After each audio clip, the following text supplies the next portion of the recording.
Morning. Teach smart with Babita Singh की online channel पे मैं बबता सिंह आप लोगों का क्लास के लिए आज हमारा टॉपिक है इस्लामिक जो है इस्लाम दर्शन, मुस्लिम धर्म और दर्शन। तो हमने मुस्लिम धर्म और दर्शन इसकी चीज़ें पहले भी बताई हैं। जैसे पहले हमने क्लास के क्या बताए हैं, मुस्लिम धर्म और दर्शन की प्रारंभिक चीज़ें, प्रारंभ कैसे हुआ, इसको शुरुआत किसने किया, हजरत मोहम्मद ने, जो 571 ईस्वी में इनका जन्म हुआ। उसके बाद से इन्होंने कैसे इस धर्म का प्रचार शुरू किया, ठीक है। इन्हें ज्ञान प्राप्त हुआ और ये कुरान शरीफ के इन्होंने उसकी रचना की, उस ग्रंथ को लिखा और वो मुस्लिम धर्म की बहुत अहम कड़ी है, एक बहुत जो है वह कहीं ना कहीं कुरान शरीफ इनकी शिक्षाओं में भी सम्मिलित है, ठीक है। तो जो चीज़ें हमने पिछला बता दिया है, आगे हम पिछला का रिवीजन नहीं करेंगे, आगे हम बढ़ेंगे। 3 तत्व हमने इसके बताए हैं, तत्व मीमांसा, ज्ञान मीमांसा और मूल्य आचार मीमांसा। ये तीनों चीज़ें बता दी। तीनों चीज़ों के आधार पे अगर हम इसके सिद्धांत की बात करें, किसके सिद्धांत, मुस्लिम शिक्षा के धर्म के सिद्धांत की बात करें, सिद्धांत पे आते हैं, सिद्धांत या प्रिंसिपल।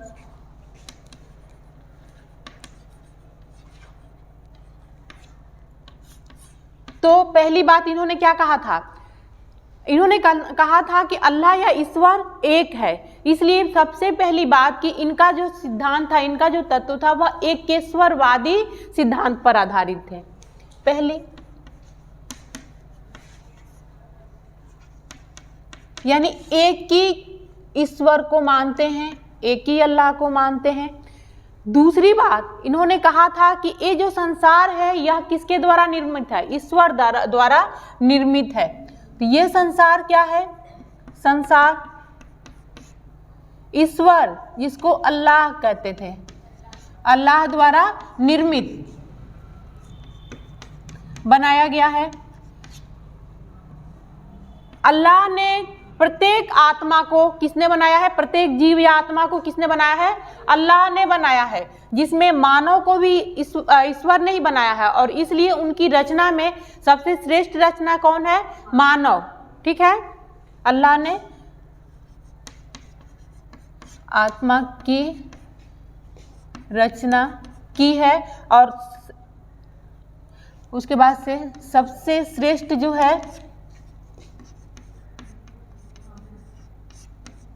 रचना है मानव है, ठीक है, इनका कहना है। इन्होंने कहा है कि यह जो है सृष्टि, यह जो संसार है क्या है, नश्वर है, नाशवान है, यह नष्ट हो जाएगा, यह, लेकिन फिर भी यह उसको यथार्थ मानते हैं, यह वास्तविक है, संसार जगत को यह वास्तविक मानते हैं।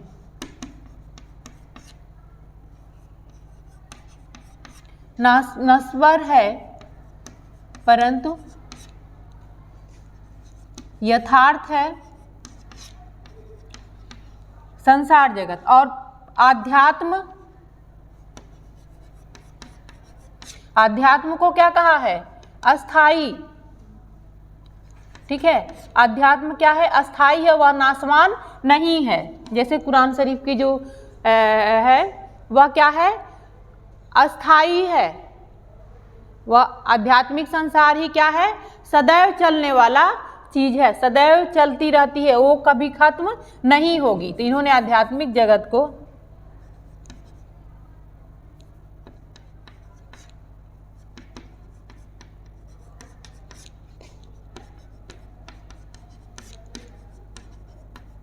चलने वाला बताया है, ठीक है। इनका कहना है कि मनुष्य का जीवन कहाँ से शुरू होता है, इसके बना लीजिएगा आप लोग, अगर हम उसका बस, मनुष्य का जीवन कहाँ से प्रारंभ होता है, जब वह कब्र में जाता है, कहा गया ना, जब वह कब्र में जाता है वहां से वास्तविक जीवन उसका शुरू होता है। कब्र में जाने के बाद से वह जैसे उसके कर्म है, जैसे उसने जो इन्होंने फर्ज बताए हैं, जो इन्होंने कर्म करने के लिए बताए हैं, फर्ज बताए हैं ना, 5 फर्ज, नमाज, रोजा, हज, है ना, 5, और क्या बताए हैं, दान, उसको क्या कहें, हाँ, दान को क्या कहा इन्होंने, जकात, जकात यानी कि हीन उनको या गरीबों को दान करना, अपने कमाई का 2.5%, ठीक है, दान करना। उसके बाद से इन्होंने 5 जो फर्ज बताए हैं उसको जिसने किया है वह लास्ट में उसी के अनुसार या तो जन्नत में जाता है या जहन्नुम में जाता है। वहाँ से मृत्यु के बाद वह अल्लाह के पास जैसे कर्म होते हैं, जैसे उसके पिछला जो कर्म जैसा किया होता है उसके अनुसार उसे जहन्नुम मिलता है या नर्क मिलता है या स्वर्ग मिलता है। स्वर्ग नर्क को क्या कहा? जहन्नुम या जन्नत। जन्नत मतलब स्वर्ग, इनका वही है। तो इस तरह से क्या है, आत्मा का एक तरफ से अंतिम उद्देश्य क्या है? अंतिम उद्देश्य इनका है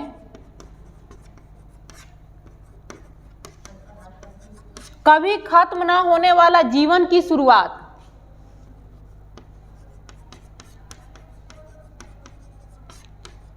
ना होने वाला जीवन, और वो कहां से शुरू होता है? जब व्यक्ति मृत्यु को प्राप्त करता है, जब व्यक्ति कब्र में जाता है, ठीक है, वहां से उन्हें क्या होता है? कयामत की मतलब वहां से जैसे उसको मोक्ष को क्या कहा इन्होंने? जो जन्नत मिलता है उसके कर्मों के हिसाब से, तो जैसे उसे जन्नत मिलता है वैसे वह कयामत के दिन उसके शुरू होता है, वही ईश्वर अल्लाह के पास चला जाता है। तो इसलिए वह कभी, इसलिए इन्होंने जन्म मरण की बात नहीं की, यानी पुनर्जन्म की बात नहीं कही है कि ऐसा नहीं है कि व्यक्ति मरता है उसके बाद से फिर अगला जन्म लेगा, नहीं। अगर उसके अच्छे कर्म है तो उसे जन्नत मिलेगी, और अगर उसके बुरे कर्म है तो क्या होगा? जहन्नुम में जाएगा। लेकिन क्या नहीं, वो सही क्या है वो तो हम नहीं जानते हैं, दर्शन जो कहता है वो बातें मैं बता रही हूँ, ठीक है। सही क्या है वो तो सब अपने अपने नजरिए से देखते हैं, ठीक है। जैसे हिंदू धर्म में का भी उसमें मानना है ना। यहाँ हम जब वैदिक शिक्षा की बात करते हैं, वेदांत कहता है कि व्यक्ति अपने प्रारब्ध के अनुसार फिर जन्म लेता है, ठीक है। लेकिन इनका ये कहना नहीं है, यह पुनर्जन्म में विश्वास नहीं करते हैं, एक पहली बात समझ जाइएगा, ठीक है। इसलिए इनका अंतिम उद्देश्य क्या? व्यक्ति या तो फिर जहन्नुम में जाएगा या जन्नत में जाएगा, ठीक है। तो वहां से एक नया जीवन शुरू होगा जहां वो जहन्नुम या जन्नत में जाएगा, लेकिन फिर से पुनर्जन्म लेके इस संसार में नहीं आएगा। एक बात समझ जाइए, बात समझ में आई है इनकी। अगला इनका क्या है?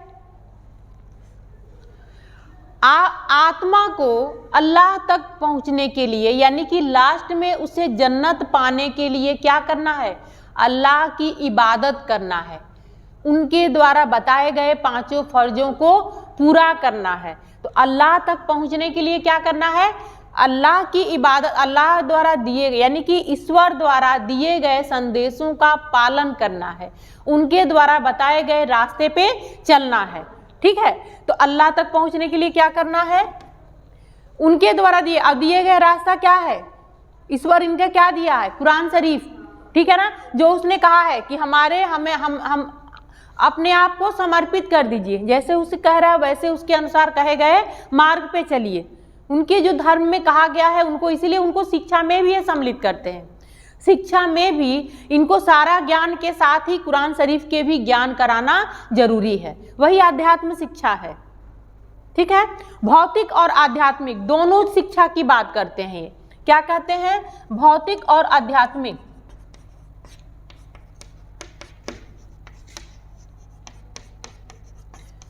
आध्यात्मिक ज्ञान, भौतिक ज्ञान क्या करेगा? ये संसार में ऐश्वर्य की प्राप्ति कराएगा, सुख सुविधाओं को प्राप्त करेगा, ठीक है। और आध्यात्म ज्ञान क्या करेगा? उन्हें जन्नत नसीब करेगा, अल्लाह तक पहुंचाएगा। क्या करेगा? अल्लाह तक पहुंचाएगा, ठीक है। समझ में आया?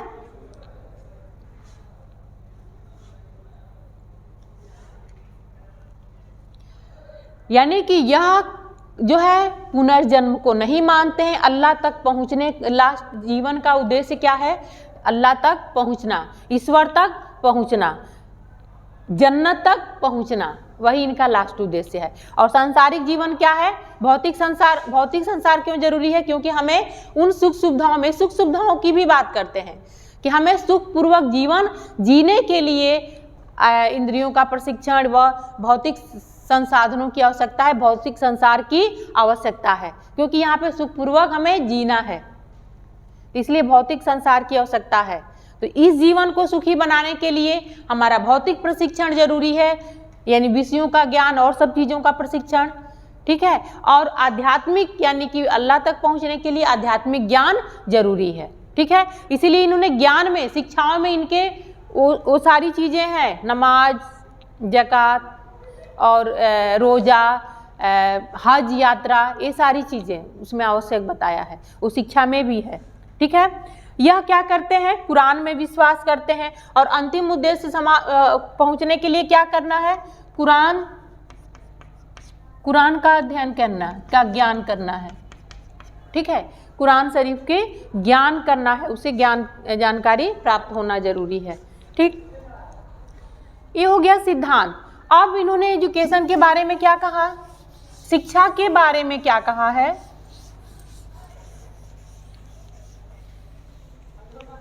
सिद्धांत हो गया शिक्षा,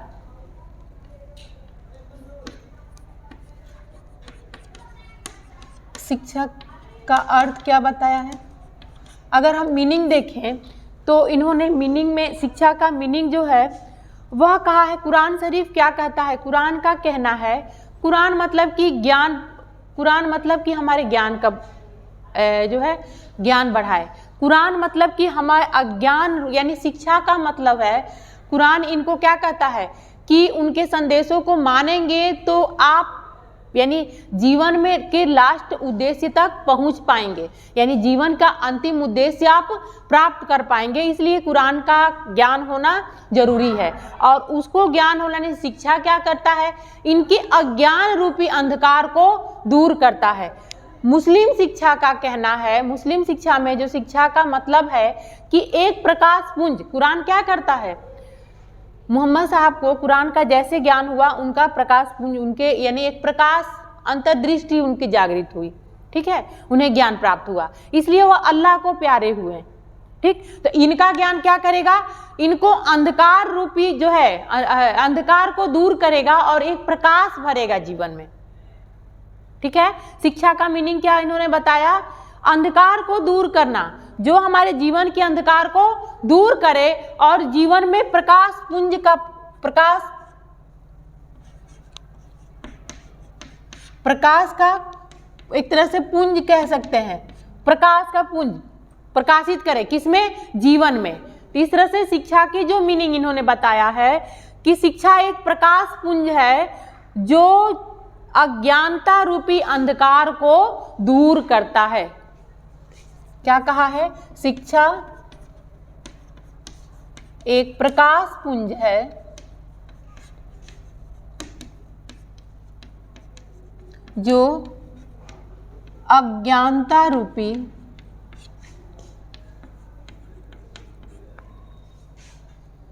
अंधकार को दूर करता है। इसलिए शिक्षा क्या करता है, हमारे अज्ञान को दूर करता है, हमें ज्ञान देता है, ठीक है। दूसरी बात आते हैं उद्देश्य। इन्होंने उद्देश्य क्या बताए, उद्देश्य। अब इनका देखिए, जैसे इन्होंने सिद्धांत बताया वैसे इनका उद्देश्य ज्ञान प्राप्त करना, क्योंकि ज्ञान जब हम प्राप्त करेंगे तो हमारे मन के अंधकार दूर होंगे, ठीक है। हम अपने जो है लास्ट उद्देश्य, अंतिम उद्देश्य को प्राप्त करने में सफल हो पाएंगे। तो ज्ञान का विकास करना,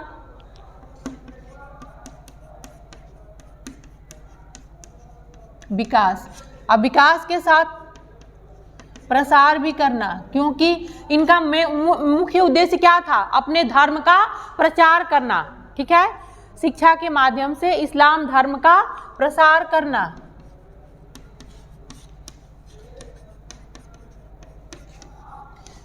क्यों कहा, क्योंकि इन्होंने धर्म को भी, शिक्षा और धर्म दोनों को जोड़ा है। इनका मेन उद्देश्य था अपने धर्म का प्रचार प्रसार करना, ठीक है। तो यह कहीं ना कहीं शिक्षा में ज्ञान के विकास के साथ ही इस ज्ञान को औरों तक पहुंचाना, अपने धर्म को ज़्यादा से ज़्यादा बढ़ाना, ठीक है, यह उद्देश्य था। इसके साथ ही हमने बताया ना, ऐश्वर्य, सांसारिक ऐश्वर्य की प्राप्ति करनी, यानी संसार में सुख सुविधाओं की प्राप्ति करना।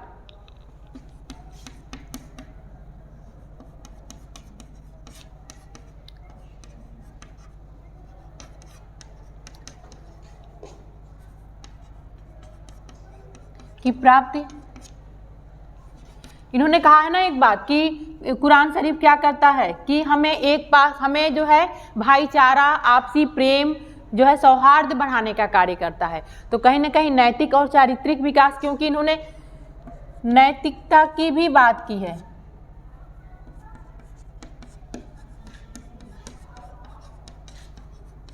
चारित्रिक विकास, नैतिक एवं चारित्रिक विकास करना, सामाजिक जीवन जीने के लिए, समाज में सुख सुविधाओं प्राप्त करने के लिए सामाजिक कौशलों का विकास, क्योंकि शिक्षण के साथ साथ यह व्यवहारिकता पे जोर देते हैं कि ज्ञान बस सैद्धांतिक ना हो, उसको व्यवहार में भी लाया जाए। तो व्यवहारिक ज्ञान होना जरूरी है। इसलिए क्या कहा इन्होंने कि सामाजिक कुशलता भी जरूरी है, सामाजिक कुशलता का सामाजिक कुशलता का प्रशिक्षण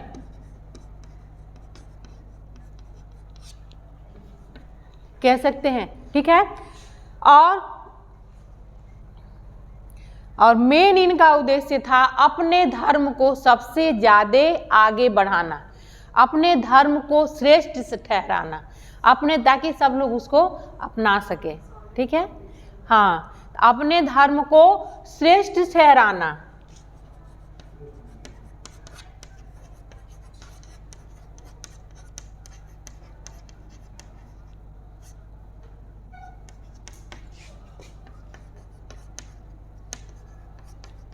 ये इनका था।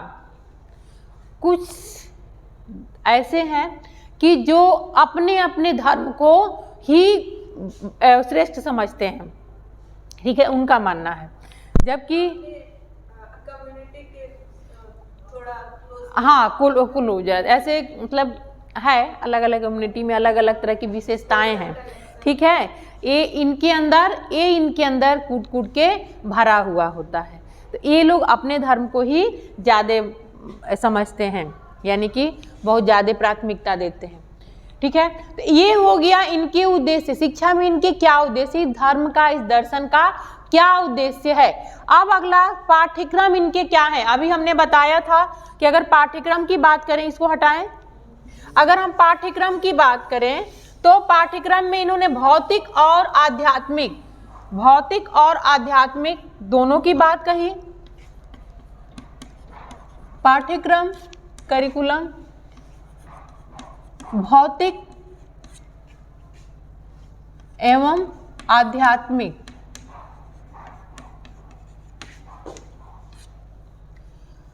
भौतिक में क्या है, भौतिक में विषय। अब भौतिक में भी सबसे पहली बात, इन्होंने पाठ्यक्रम में विषयों को नहीं फिक्स किया है, ठीक है। पाठ्यक्रम का ऐसा कोई लेकिन ये सारी चीजें का अध्ययन कराना, क्या ये कराना चाहते हैं, उसके आधार पे हमने पाठ्यक्रम को डिसाइड किया है, ठीक है। तो इनका जो कहना है, पाठ्यक्रम भौतिक विषय हो और साथ में आध्यात्मिक विषय भी होना चाहिए। तो भौतिक विषय में सारे विषय आ जाएंगे, ठीक है। क्या हो जाएगा, भौतिक में भौतिक विषय एवं भौतिक प्रशिक्षण, क्योंकि प्रशिक्षण की बात करते हैं ज्यादा। अब भौतिक विषय में क्या आ जाएगा, इतिहास, भूगोल, व्याकरण,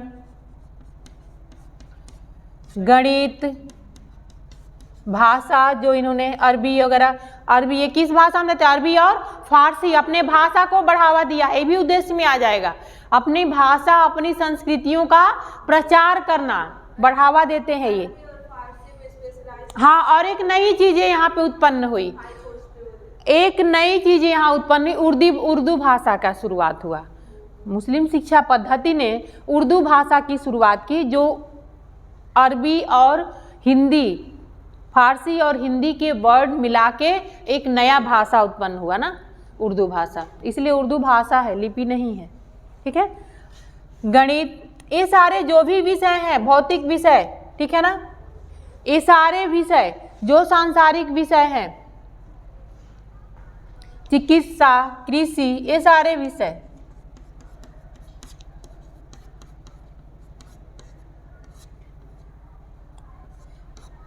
इन्होंने प्रशिक्षण क्या कहा? इन सब विषयों का सामाजिक प्रशिक्षण करना, प्रशिक्षण,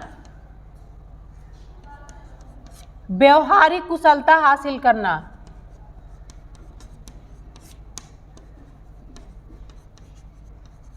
व्यवहारिक कुशलता यानी समाज में हम समाज योग्य बने, अपने व्यवहारों को कुशल बनाएं। ठीक है, इनका कुशलता, एक दूसरे के साथ अच्छा व्यवहार कर सके, ये बातें कही। अब आध्यात्मिक में आते हैं। आध्यात्मिक में तो आपने जाना है आध्यात्मिक विषय क्या है। अगर विषय की बात करें तो कुरान शरीफ और हैं हदीस है ना।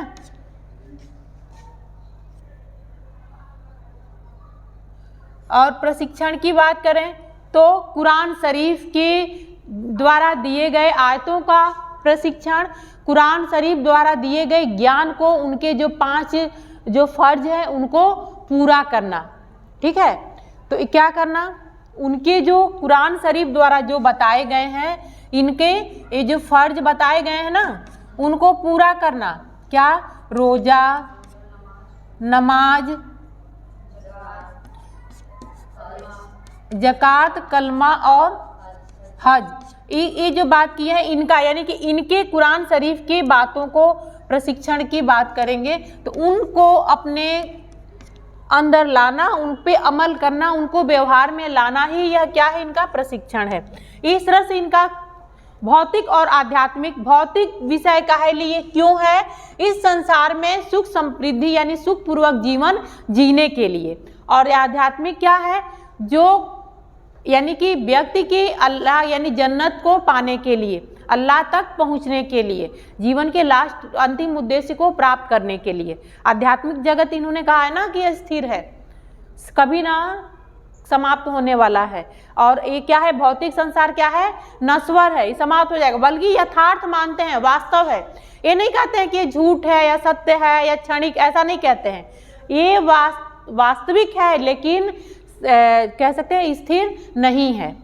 ठीक है, वह ऐसा नहीं है कि हमेशा के लिए रहेगा, वो नासवान हो जाएगा, ये इनका कहना है। ठीक है, यहां से हटाएं इसको।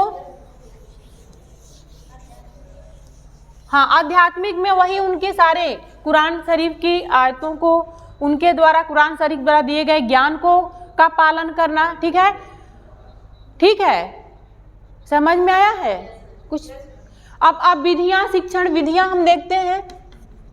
शिक्षण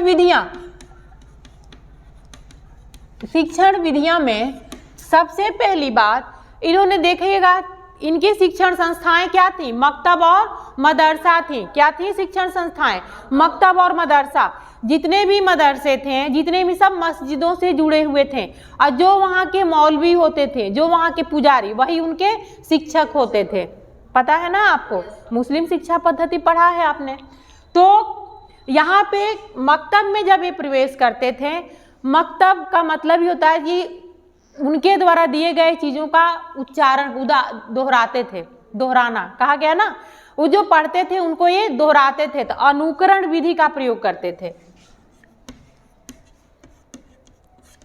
कैसे? ये सबसे पहले मकतब में कुरान शरीफ की आयतों को रटवाया जाता था। रटवाया कैसे जाता था? जो उनके उस्ताद थे, जो मौलवी थे, वो बोलते थे और पीछे से बच्चे क्या करते थे? उनको रटते, दोहराते थे। दोहराना, तो इसलिए अनुकरण विधि का ये प्रयोग ज्यादा करते हैं। दूसरी बात, ये भी प्रवचन विधि या भाषण विधि का प्रयोग करते हैं। ठीक है,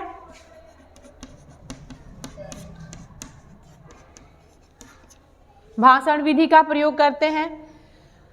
स्वाध्याय, क्योंकि कुरान शरीफ की स्वाध्याय, भाषण, इसको क्या कहते हैं? व्याख्यान, है ना, विधि। और व्याख्या भी करते हैं, व्याख्या भी।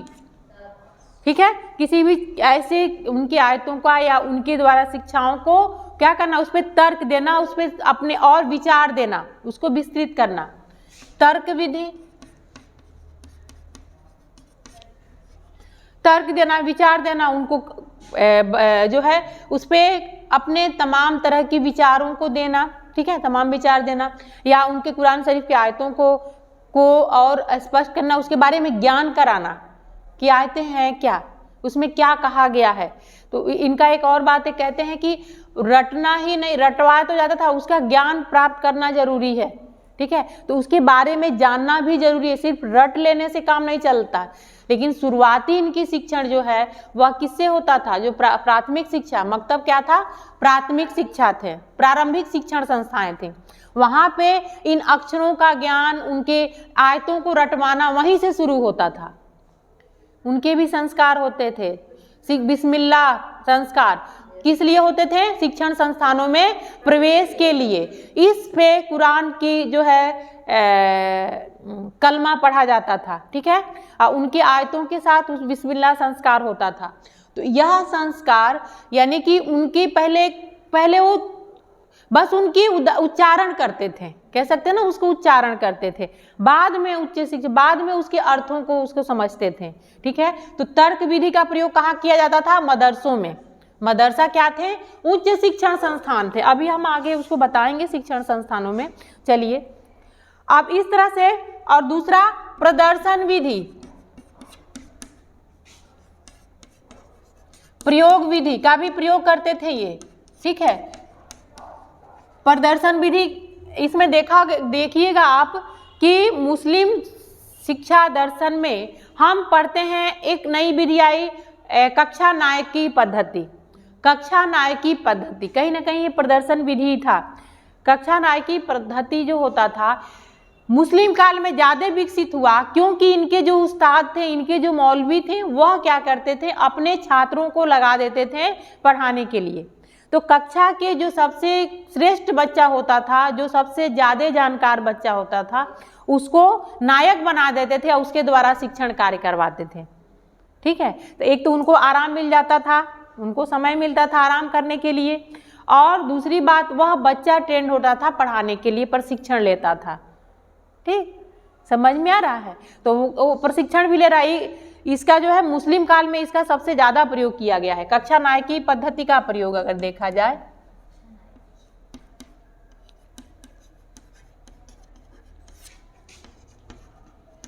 पद्धति जिसको मॉनिटोरियल जो है मेथड कहते हैं, मॉनिटोरियल सिस्टम, मॉनिटोरियल सिस्टम कहते हैं।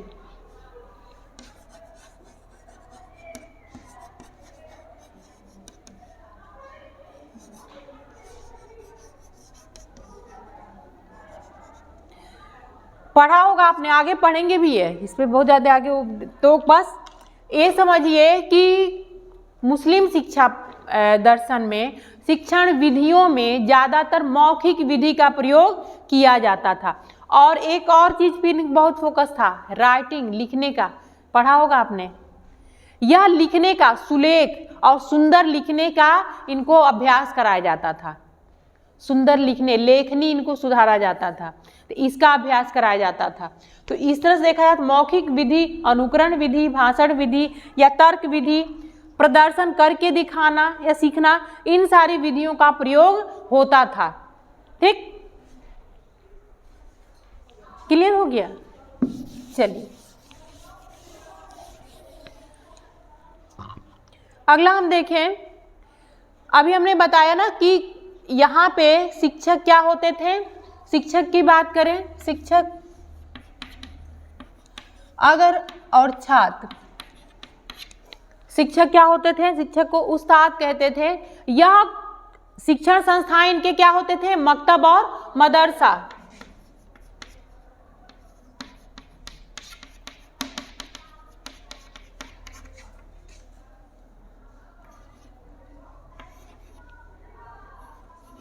प्रारंभिक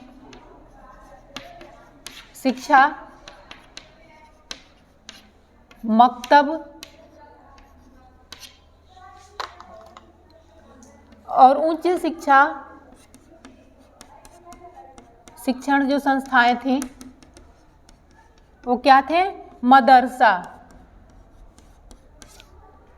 मकतब और मदरसा। तो ये प्रारंभिक था और ये उच्च शिक्षण संस्थाएं थी। तो इसमें जो शिक्षक होते थे वह क्या होते थे? मौलवी होते थे, उस्ताद होते थे। शिक्षक को क्या कहते थे? उस्ताद। उस्ताद मौलवी भी होते थे। छात्र क्या थे? शागिर्द। छात्र को क्या कहते थे? शागिर्द, जो उनके अंदर रह के और अध्ययन करते थे। तो इनके जो छात्र और शिक्षक होते थे, ये दोनों क्या होते थे? पिता, यानी छात्र को शिक्षक गुरु के, अपने उस्ताद के द्वारा दिए गए ज्ञान का, दिए गए जो भी उनके बातों का पालन करना जरूरी होता था। क्यों? क्योंकि उनके यहाँ की जो शिक्षण संस्थाओं में बच्चों की एक इनका सोच है, इनका विचार है कि बच्चों के अंदर, उनके अंदर जो गलत विचार है, जो गलत सोच है, जो शैतान है, उसको मार मार के हम बाहर निकालें। यही अनुशासन होता था कि उनकी गलत विचारों को, उनके गलत, क्योंकि जब तक उनकी गलत चीज़ों को हम बाहर नहीं निकालेंगे, वह क्या होगा? सही चीज़ों का अनुकरण नहीं कर पाएंगे, सही चीज़ें नहीं सीख पाएंगे। इसलिए इनका एक कॉन्सेप्ट था कि अनुशासन के रूप में यह बच्चों की उन गलत आचरण को, गलत व्यवहारों को, गलत जो है विचारों को मार के या उनको कड़ी जो है उसके साथ बाहर निकाला जाए, तब उनका शुद्ध आचरण बन पाएगा, या वो व्यक्ति का, उस छात्र का, उसके अंदर अच्छे विचार आएंगे। अच्छे विचारों को प्रवेश के लिए गलत चीज़ों को बाहर निकालना जरूरी है, ये इनका कहना था। इसीलिए देखिएगा मुस्लिम धर्म शिक्षा पद्धति में छात्रों पे बहुत कड़ी अनुशासन, यानी कि इनमें मारना पीटना ये सब चीज़ें भी होता था। छात्रों को कड़ा से कड़ा दंड दिया जाता था। तो ये तो हो गया, शिक्षक और छात्र दोनों क्या थे? पिता पुत्र के समान थे। ठीक है, पिता पुत्र। वह उसकी गलतियों के लिए बड़ा से बड़ा, कठोर से कठोर दंड देता था। तो अगर दंड की बात करें, अनुशासन, ये तो हो गया। अनुशासन की बात करें, डिसिप्लिन की, अनुशासन, तो कैसा अनुशासन था? कठोर, कठोर, दमनात्मक। कैसा अनुशासन था? दमनात्मक।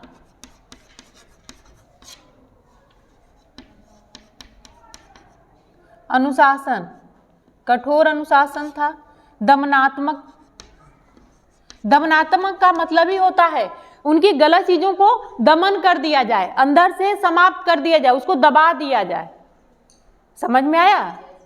इसलिए इनका अनुशासन जो था वह दमनात्मक था।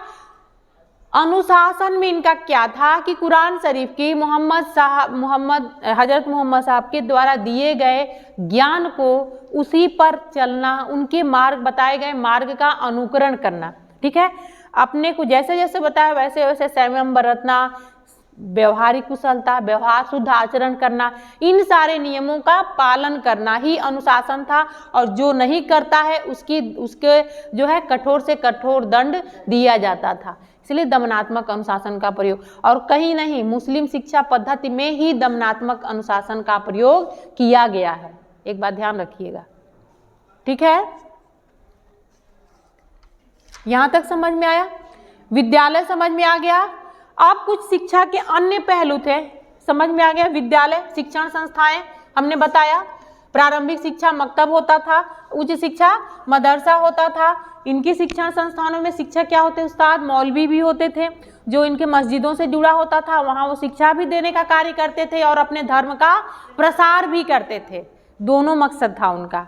ठीक है, दोनों कार्य एक साथ, इसलिए इनको धर्म और शिक्षा के साथ धर्म जुड़ा है। मुस्लिम धर्म और शिक्षा, दर्शन दोनों जुड़ा है, धर्म और परंपराएं इनकी जुड़ी हुई हैं।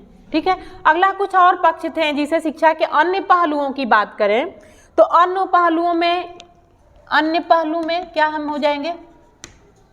अन्य पक्ष में पहली बात स्त्री शिक्षा, कहते हैं ना, स्त्री शिक्षा में इनके यहाँ भी, मुस्लिम धर्म में भी, क्योंकि पर्दा प्रथा था, महिलाओं को बहुत ज़्यादा स्वतंत्रता नहीं थी, तो इसलिए स्त्री शिक्षा की अलग से व्यवस्थाएं नहीं की गई थी। स्त्री शिक्षा के कहीं ना कहीं जो है वह सुविधाएं नहीं थी। हाँ, बड़े बड़े जैसे ऐसे राजा महाराजा जो संपन्न वर्ग था वह अपनी स्त्रियों की शिक्षा अपने घरों में ही करवाता था। ठीक है, तो पहली स्त्री शिक्षा के पक्ष में ये नहीं थे, ये भी कहीं ना कहीं देखा जाए तो इसका अच्छा रूप नहीं दिखता है। दूसरी बात, जन शिक्षा के लिए भी यह कुछ इनके शिक्षण संस्थाएं ऐसे थे जिस सिर्फ जो धर्म को अपनाने वाले व्यक्ति ही पा सकते थे, जो उस धर्म को मानेगा वही शिक्षा ग्रहण कर सकता है। ठीक है, इसलिए सबको सामान्य रूप से इनका मेन उद्देश्य क्या था, अपने धर्म का प्रचार करना। ठीक है, तो धर्म का शिक्षा, अगर हम जन शिक्षा की बात करें, यह भी कहीं ना कहीं इनके काल में बहुत ज़्यादा बढ़ावा नहीं दिया गया था, सबको सामान्य अध्ययन करने की सुविधाएं नहीं थी। ठीक है, और तीसरी बात, धार्मिक शिक्षा का बहुत ज़्यादा बोलबाला, धर्म का बहुत ज़्यादा इन्होंने शिक्षा दिया है। ठीक है, इनके शिक्षा देने का एक अहम जो कड़ी है कुरान शरीफ और उसके द्वारा दिए गए ज्ञान को प्रचार करना, ज्ञान का प्रचार करना, बच्चों में उनके ज्ञान को भरना। ठीक है, इसलिए या उससे ज़्यादा जो है उसको ज़्यादा प्रमुखता देते हैं, उसको ज़्यादा वरीयता देते हैं। ठीक है, धर्म के प्रचार के लिए। अगली बात आती है व्यवसायिक, इन्होंने व्यवसायिक प्रशिक्षण पे जोर दिया है। व्यवसायिक प्रशिक्षण क्यों? क्योंकि हम व्यवसायिक प्रशिक्षण देंगे तभी इनका जीवन का उद्देश्य सुख समृद्धि का प्राप्त कर सकते हैं। समाज में कुशलता, सामाजिक कुशलता तभी हम ला सकते हैं जब हमें उसके लिए कुशल प्रशिक्षण दिया जाए। इसलिए व्यवसायों का प्रशिक्षण देंगे तभी तो भौतिक सुखों को प्राप्त करेंगे। इसलिए तमाम तरह के, देखिए मुस्लिम काल में बहुत सारे जो है साहित्यों की रचना हुई, मुस्लिम काल में स्थापत्य कला का निर्माण हुआ ना, बहुत सारे इन कालों इस पे ज़्यादा इनका जो है उधर ज़्यादा ध्यान था, इन सब चीज़ों का, साहित्य कला का और व्यावसायिक प्रशिक्षण पे इनका ज़्यादा फोकस था। ठीक है, तो ये हो गया इनके शिक्षा के अन्य पक्ष जो हमने बताया। इन सब चीज़ों के आधार पे अगर मुस्लिम शिक्षा की जो है उसके मूल्यांकन हम करते हैं, उसकी अगर विशेषताओं की बात करते हैं तो क्या है, मुस्लिम शिक्षा सबसे पहले धर्म आधारित शिक्षा थी। दूसरी बात, इन्होंने एकेश्वर जो है वादी विचारधारा थी।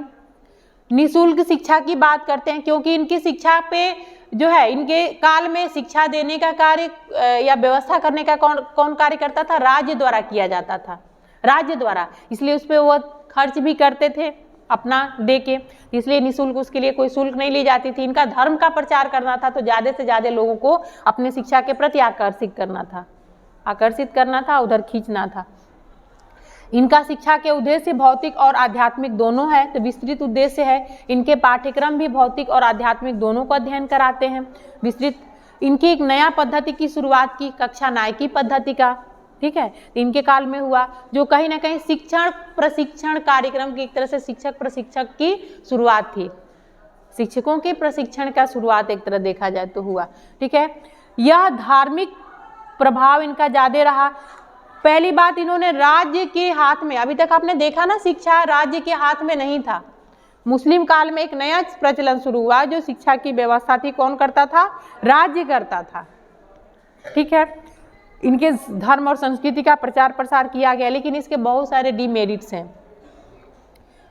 भौतिक संसार सुखमय बनाने की बात कही इन्होंने, लेकिन इसके डीमेरिट्स क्या थे डीमेरिट्स? ये अपने ही धर्म के प्रचार की बात करते हैं, अपने ही धर्म की श्रेष्ठता की बात करते हैं। इनका मेन उद्देश्य क्या है? अपने शिक्षा के, अपने धर्म, संस्कृति और परंपराओं का क्या करना? प्रसार करना, प्रचार प्रसार करना। इनकी शिक्षण संस्थाओं में भी अगर एक शिक्षा पे खर्च भी करते हैं तो सिर्फ अपने धर्म के शिक्षण संस्थानों पर, बाकी नहीं। इसलिए पक्षपात वो भी पूर्ण है, क्योंकि राजा का तो काम है पूरे प्रजा का के पक्ष की बात सोचना ना, ये भी कहीं ना कहीं इनके है। शिक्षा का जो माध्यम है, हमने कहा था ना मातृभाषा में होनी चाहिए, अभी भी बातें होती रहती है, मदर टंग में एजुकेशन शिक्षा दिया जाए। ये क्या करते थे? विदेशी भाषा जो थी, तो इसलिए भाषाओं का कहीं ना कहीं, इसलिए देखा जाए इनके जो अगर देखा जाए तो इनके डीमेरिट्स क्या है? इन्होंने धर्म को ही प्रमुखता दी है, सामान्य सबकी बात नहीं करते हैं। इनका मेन उद्देश्य है धर्म का प्रचार करना, अपने धर्म का ज़्यादा से ज़्यादा उसके प्रभाव डालना। ठीक है। तो इसके डीमेरिट्स हैं। ये हो गया आज मुस्लिम शिक्षा हमारा खत्म, ठीक है। इस तरह से हमने सेकेंड यूनिट, दूसरा यूनिट इंडियन फिलॉसफी हमारा आज खत्म होता है।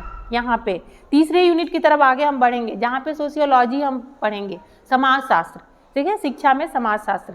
तो आगे अब अगला यूनिट में मिलेंगे आपसे, ठीक है। आज के लिए इतना ही। Thank you everyone.